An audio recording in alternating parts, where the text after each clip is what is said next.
ẹ̀yin èèyàn ilé èwo lẹ ṣe ṣàlàáfíà lẹ́wà gbogbo ilé ń kọ́ o. Mo dúpẹ́ lọ́wọ́ yín fún gbogbo àdúrótì yín lórí channel mi o.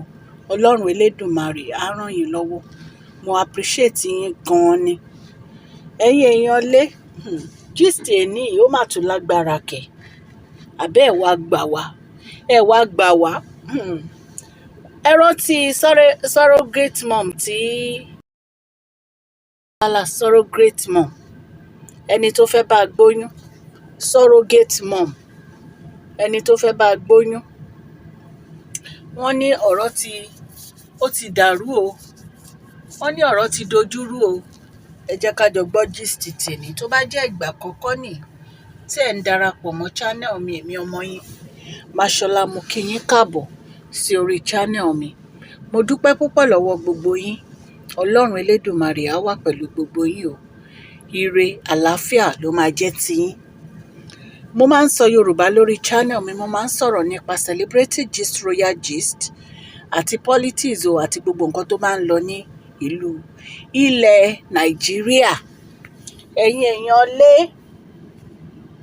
gist tá a gbọ́ ni pé surrogate mom tí Ashley mú wá sí palace, wọ́n ní Kábíyèsí, wọ́n ní wọ́n pè pé ó lọ sí palace, ó ń dá lọ sí palace láì jẹ́ kí Ashley mọ̀.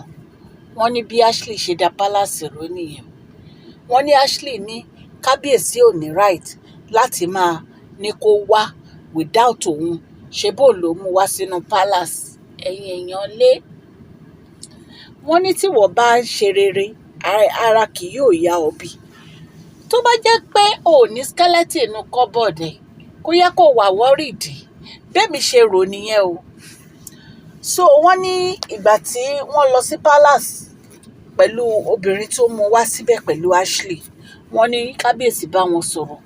Wọ́n ní ìgbà tí wọ́n máa padà rí arábìnrin, wọ́n ní òun nìkan ló lọ sí palace.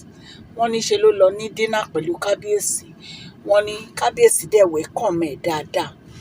Wọ́n nígbà tí Ashley gbọ́, wọ́n ní wọ́n ní inú bí Ashley wípé Kábíyèsí ò ní right láti pè é lẹ́yìn òun nígbà tí òun ṣe pé òun wà ń bẹ̀.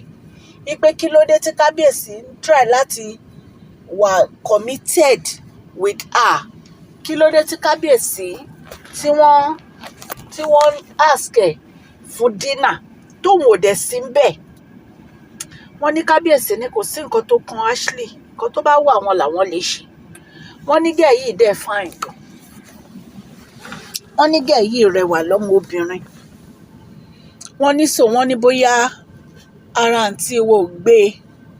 Wọ́n ní àwọn èèyàn gan sọ pé kí ló dé tó jẹ́ pé irú ọbọ yẹn ni Ashley bó ṣe fine tó yẹ láà máa gbóyún fún Ashley. Wípé ẹni tó yẹ kó jẹ́ pé òun gan máa di olórí ni. Mo wá ń sọ pé ṣé ọ̀rọ̀ olórí ló tún kọ́ pẹ̀lú Kábíyèsí báyìí? Gbogbo àwọn tó ń fẹ́, ẹ rí nǹkan tó ń ṣẹlẹ̀. Kábíyèsí ẹ má fẹ́ anybody mọ́ o, ẹ jọ̀ọ́ a bẹ̀ yín ni o. Wọ́n ní ṣe bó yẹ kó náà dolórí ni. Wọ́n láwọn èèyàn ló ń sọ bẹ́ẹ̀ o. Wípé báwo ni Ashley ṣe bá ní kí irú ọmọ báyẹn kó máa bóun gbóyún ọmọ tó fine tó báyẹn. Wípé ṣé ọ̀rọ̀ pé kó bá gbóyún léyìí. Ẹ̀yin èèyàn lé, kì í ṣe nǹkan tó easy o. Ṣé ẹ rí ó dáa kéèyàn máa ṣe rere láyé yìí o. Tí ò máa ń ṣe pé ìwà tí Ashley ń wù, ṣé ó máa rò pé Kábíyèsí fẹ́ máa date ọmọ yẹn? Ẹ mọ̀ pé Kábíyèsí kàn lè invite ẹ láti fọ̀rọ̀ wá lẹ́nu wò. Wípé ṣé lóòótọ́ ni nǹkan tó fẹ́ ṣe àbí irọ́. Wọ́n ló sì dẹ̀ méjì tọ́mọ yẹn ti dá lọ palace fún rẹ̀. Ẹ mọ̀ pé tó bá yá nìsí ọmọ yẹn á bẹ́ speaker.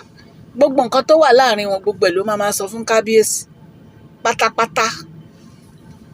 So ẹ̀yin èèyàn lé, wọ́n ní inú bí Ashley, pé Ashley bá Kábíyèsí fa wàhálà pé Kábíyèsí ò ní right láti invite ọmọ yẹn separate.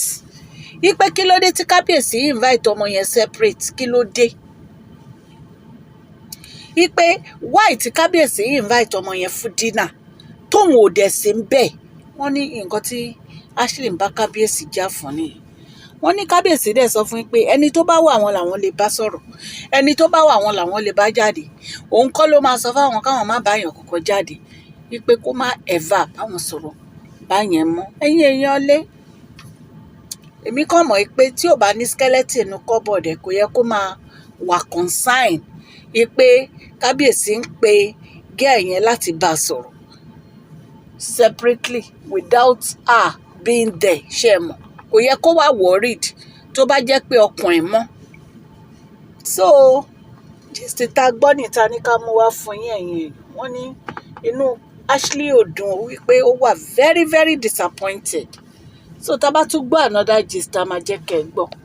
Etí tẹ́ fi ń gbọ́ mi ò ní di o, ọwọ́ tẹ́ fi ń tẹ subscribe like ọwọ́ yẹn ò ní kan ìsàlẹ̀ àpò, òkè òkè lọ́lá yín á máa lọ o. Please share this video, like and subscribe. God bless you all.